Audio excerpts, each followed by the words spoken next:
Përshëndetje të nderuar zonja dhe zotërim, përshëndetje të dashur miq, ja ku po ritakohemi me mua Tirona Lilin në kanalin tim Rrëfime Jete. Dua sot pranë jush të vi me një histori që është tejet e dhimbshme. Këtë letër ma ka shkruar një grua e cila në të vërtetë ja adreson bashkëshortit të saj, të dashurit të saj. Njeriut të cilit ajo i besoi pafund, njeriut me të cilin ajo ndau jetën, njeriut me të cilin ajo jeton çdo ditë. Një letër që do t'ju shokoj. Dëgjojeni deri në fund. I dashur burr. Po ta shkruaj këtë letër në një natë të gjatë kur heshtja e shtëpisë më duket më e rëndë se kurrë. Ora ka kaluar mesnatën dhe unë në të vërtetë ende jam e zgjuar. Shikoj derën her pas here, edhe pse e di që sonte ti nuk do t'hysh. Ndoshta je përsëri me të, me gruan për të cilën gjen kohë, buzëqeshje edhe dashuri. Ndërsa për mua nuk ka mbetur as edhe një fjalë e vetme. Dikur prisja me padurim hapat e tu, nëpër të gjitha korridoret e shtëpisë. Sot pres vetëm një mesazh që nuk vjen kurrë. A e mban mend kur u njohëm? Më thoje se do të isha gruaja më e lumtur në botë. Më premtoje se nuk do të më lije kurrë të vetme. Unë të besova. Lash pas ëndrat e mia. Sakrifikova shumë gjëra për familjen tonë dhe mendova se dashuria jonë do të zgjaste për gjithmonë. Por sot ndihem si një e huaj në jetën tënde. Ti zgjohesh edhe mendon për të. Ti qesh me të, ti del me të. Ndërsa unë mbetem këtu, duke parë fotografitë e vjetra dhe duke pyetur veten se ku në të vërtetë gabova.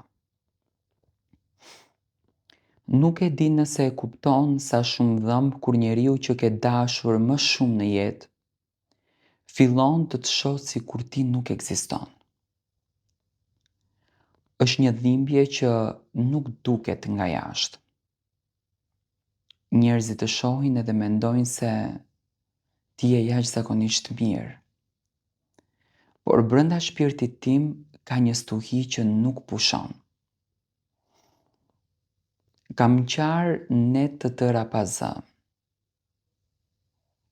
Kam fshirë lotët para pasqyrës që askush të mos e kuptoj se sa në të vërtetë e thyer jam. Kam fjetur me telefonin pranë kokës, duke shpresuar se do të më shkruaje të paktën një sije. Por ti në të vërtetë nuk më shkruan. Mbase as nuk të shkon ndërmend se si unë po jetoj. Kur të shoh që largohesh nga shtëpia ime me buzëqeshje, ndërsa me mua flet vetëm me nervozizëm, zemra më coptohet.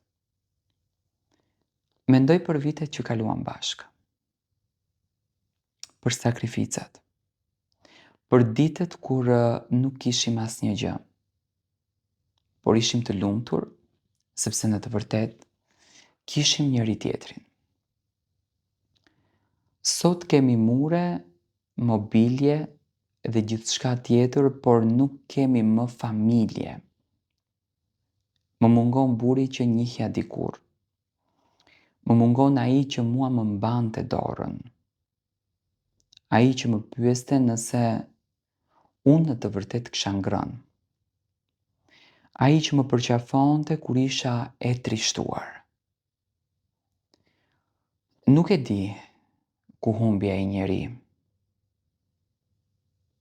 Ndoshta e mora vesh shumë vonë se zemra jote kishte ikur diku tjetër.